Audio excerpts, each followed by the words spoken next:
네, CCS 주주 여러분들 반갑습니다. 강프로입니다. 자, 이번 영상에서는 CCS에 관련돼서 기본적으로 가격 분석을 할 거고요. 그리고 시세가 한 차례 더 남았습니다. 근데 그 남아있는 시세가 언제부터 다시 시작이 될 건지 그 부분에 집중해서 이야기를 드리도록 하고요. 그리고 오늘 공시가 나왔는데 최대 주주 변경에 대한 공시가 드디어 나왔습니다. 이거 제가 지난 영상에서 이야기를 드렸었던 내용인데 컨텐츠 하우스 210이죠. 여기서 CCS의 대주주 지분 24.24%를 200억에 매각했다는 완료됐다는 내용이 공시로 발표가 됐습니다. 근데 이미 기사가 나왔는데 공시 기한에 맞게 나온 거라고 보시면 되고요. 내용상 변화된 요인은 없습니다. 그 내용을 한번 제가 보여드리면 이 내용입니다. 자, 보세요. 자, 의무 발생일 11월 10일 그쵸? 그리고 어저께 작성을 했고 공시가 나온 겁니다. 자, 요 내용 한번 보시면요. 자, 주식 매매 및 담보 제공에 따른 변동 보고, 자, 이렇게 보시면 돼요. 기존의 대주주가, 자, 한번 보죠. 자, 요 내용입니다. 자, 일단 변동 사유가, 요 보세요. 경영권을 주겠다. 그쵸? 최대 주주에 대한 권리를 주겠다는 겁니다. 이 권리를 주기 위해서 200억에 결정이 됐어요. 자, 근데 여기서 하나 신기한 게 있습니다.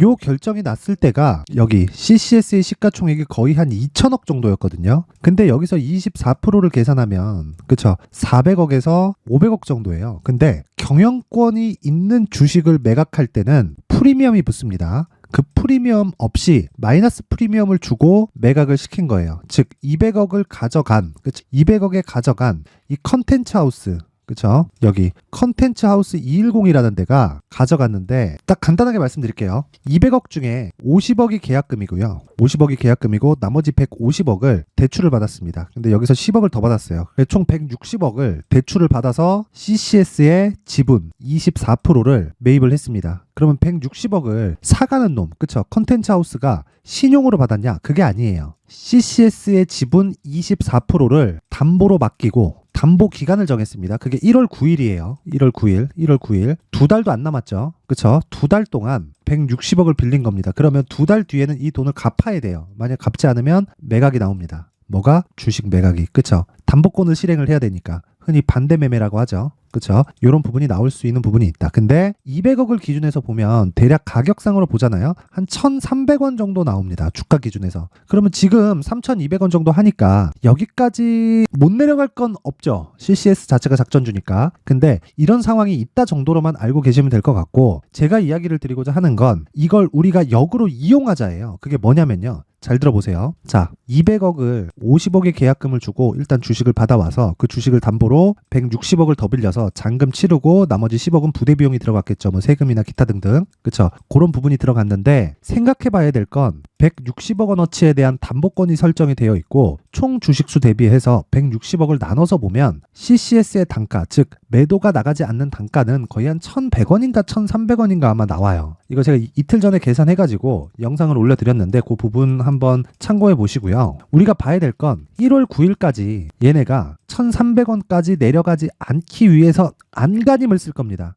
그쵸? 정말 안간힘을 쓸 거예요. 그러면서 자금을 마련하던가 자금이 마련되지 않으면 그쵸? 이 주식을 던지겠죠. 그쵸? 근데 던지는 과정에서는 급락이 나올 수 있습니다. 그러면 자 1월 9일 이전에 더 올라가는 건 난 잘 모르겠고요. 내려가잖아요. 다시 올라옵니다. 그러면 우리는 뭘 기다려야 돼요? 리스크 대비해서 리턴의 폭을 기다려야 되죠. 그쵸? 내가 위험을 감당을 10을 하는데 수익도 10이 나와. 그러면 그쵸? 10 하면 상계 처리되죠? 기대 수익은 0이라는 거예요. 그쵸? 왜? 10의 기대 수익이 아니라 손실 볼 수 있는 가능성도 10이 발생하니까. 그러면 내려갔을 경우에는 어떻게 돼요? 세력들이 우리 편이 됩니다. 왜? 얘네가 지켜야 되거든. 1월 9일 전에 매각 나가면 어떡하려고. 둘이 한 편이라는 건 그 돈이 회수된다는 내용을 가정했을 때 한 편인 거고, 한 편이 안 되는 건 이 돈을 맞추지 못했을 때입니다. 근데 단기적인 상승폭을 보면 500원에서 4,000원까지 올랐습니다. 그쵸? 단기적으로 많이 올랐죠. 두 달 동안 8배 올랐는데 많이 안 올랐다고 하시는 분들은 그분들이 문제가 있는 겁니다. 그렇게 생각하시면 안 돼요. 많이 오르긴 많이 올랐어요. 그리고 오늘도 급등락을 보여주고 있는데 이 급등락을 보여주는 폭이 고가 13%에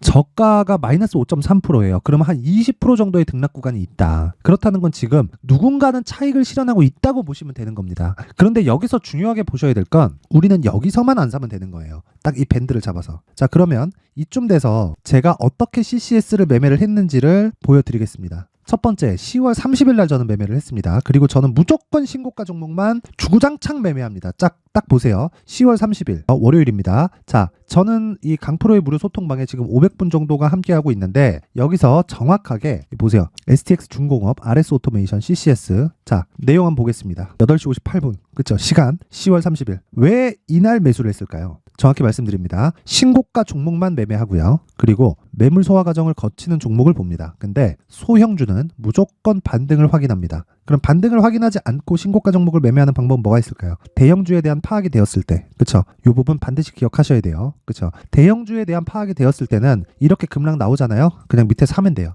근데 CCS는 소형 중에 초소형주입니다. 그런 경우에는 무슨 짓이 어떻게 일어날지 몰라요. 상패가 나올 수도 있어요. 그러면 그런 부분을 감안해서 내가 확인하는 과정을 거쳐야 돼요. 그래서 딱 정확히 10월 30일 날, 그쵸? 이렇게 매매를 했다. 하루에 20% 수익. 시가 2.68, 종가 21.05%니까 19% 정도 떨어지죠. 대략 20% 정도의 수익이 하루에 발생했다. 근데 제가 시초가에 공략하는 모든 종목은 상한가를 가지 않는 이상에는 당일날 매도를 합니다. 종가 기준에서 모든 종목을 다 털어요. 시초가 매매는 최대 3종목까지 나가는데 이건 그냥 다 턴다고 보시면 됩니다. 그리고 나서 이틀 쉬고 상한가를 가더라고요. 그럼 저는 여기서 수익을 못 냈죠. 그래서 제가 상한가를 간 날이 금요일이에요. 이때 무슨 일이 벌어졌냐면, 자 보세요. 11월 6일인가 아마 그럴 겁니다. 자, 딱 보이시죠? 11월 6일 CCS 8시 54분 정확하게 이렇게 나온 겁니다. 시간에 하한가를 갔거든요. 그래서 다음날 시가가 마이너스 15%가 잡혔고요. 저는 다시 시가에 또 들어갑니다. 그리고 나서 정확하게 매도 진입을 한다. 그쵸? 매도, 보합권까지 상승, 매도 나갑니다. 끝! VI 매도 걸고 그냥 끝! VI 풀리면 바로 체결. 즉시 체결하고 끝내버립니다. 그게 요 날이에요. 그러면 여기서 20%, 이날 15%, 그쵸? 두 개 합치면 35% 정도 나오고 끝내는 거예요. 물론 보유하면서 쭉 올라간 것보다는 적지만 안전하면서 내가 단기적으로 수익을 낼 수 있는 구간이 있다. 그게 뭐다? 신고가다. 이걸 하기 위해서는 정배열에 대한 이해가 필요하고요. 그리고 나서 가격에 대한 파악을 해야 됩니다. 내가 가격에 대해서 파악이 잘 안 된다 하시는 분들은요. 여기 강프로의 무료 소통방으로 입장하세요. 그러면 제가 정확하게 멘탈 잡고요. 그쵸? 심리 잡아드리고 어떻게 매매를 하는 건지 상세하게 이야기를 해드리겠습니다. 오늘 같은 경우에는 어저께 시장이 좀 강했거든요. 그렇다 보니까 제가 어떤 종목을 추적하고 있는지에 대해서만 계속해서 언급을 해드리고 있고 이 내용입니다. 오늘 3시 17분 오늘 수능 날이기 때문에 1시간씩 다 지연이 됩니다. 4시 반에 장이 끝나요. 자, 내용 봅니다. 지금 가격 비싸다. 밸류에이션 상으로는 뭐 계산이 안 될 정도고 하지만 단 한 번의 시세 남아있다. 쌍봉 그리고 다중고점이 나오는 구간에 공략하겠다. 그쵸? 확인하고 매매하겠다는 거죠. 그러면 기본적으로 21 이평선은 이탈을 해야 됩니다. 정확한 가격에 대한 파악이 중요하다. 자, CCS에 대한 가격 그리고 내가 장중의 단타 그리고 신고가에 대한 이해가 필요하다, 매매하기 어렵다 하시는 분들은 여기 강프로의 무료 소통방으로 입장하시면 되고요. 입장 방법은 영상 상단에 있는 전화번호로 참여라고 문자를 보내주시는 분들에 한해서만 제가 강프로의 무료 소통방 입장 링크를 순차적으로 보내드리도록 할 텐데 딱 오늘까지만 제가 보내드리겠습니다. 여기는 종목을 계속해서 제가 다루기 때문에 너무 많은 분들이 입장을 하시면 그쵸? 한 1000명, 2000명 이렇게 오면 제가 보통 한 중형주나 한 중대형주까지는 하지만 소형주를 하는 경우도 있기 때문에 종목에 제한이 걸릴 수가 있습니다. 그래서 많은 분을 받기는 그렇고요. 상단의 번호 확인해서 참여라고 문자를 보내주시는 분들 중에서 딱 오늘까지만 입장을 받도록 하겠습니다. 그리고 제가 앞서 말씀드렸었던 내용처럼 이렇게 CCS 관련돼서 어떤 식으로 가격을 잡는지 그 원리에 대해서는 자 여기 CCS의 가격과 단기 보유 전략으로 준비를 해놨는데 여기 다시 말씀드립니다. 단기는 2주 안에 내가 나올 수 있는 전략을 이야기를 하고요. 그리고 2주 안에 수익으로 전환되려면 가격이 엄청나게 디테일하게 진행이 돼야 됩니다. 그래서 그 가격을 어떤 식으로 설정하는지 그리고 단기 보유 전략 2주 안에 내가 매도하는 구간을 어떻게 잡는지를 상세하게 준비를 해놨으니까 영상으로 이야기를 드리면 너무 길어질 것 같아서 제가 여기 19페이지에 걸쳐서 준비를 해놨습니다. 자, 요 내용은 그대로 받아가서 똑같이 따라 하시면 됩니다. 근데 공부가 필요해요. 자, 상단에 있는 전화번호로 숫자 3이라고 문자를 보내주시는 분들에 한해서만 제가 CCS의 가격 그리고 단기 보유 전략을 공유해 드리도록 하겠습니다. 자, 항상 성공 투자하셨으면 좋겠습니다. 그런데 이해하고 내가 가격에 대한 부분을 판단하는 게 정말 중요합니다. 그 부분 잊지 마시고요. 무엇보다 모든 분들이 성공 투자하셨으면 좋겠고 공부하세요. 공부하면 단기적으로도 그렇고 제 기준상의 장기 투자인 3개월 동안에 시장에서 주도주를 매매할 수 있습니다. 꼭 공부하시고요. 그리고 시청해 주셔서 감사합니다.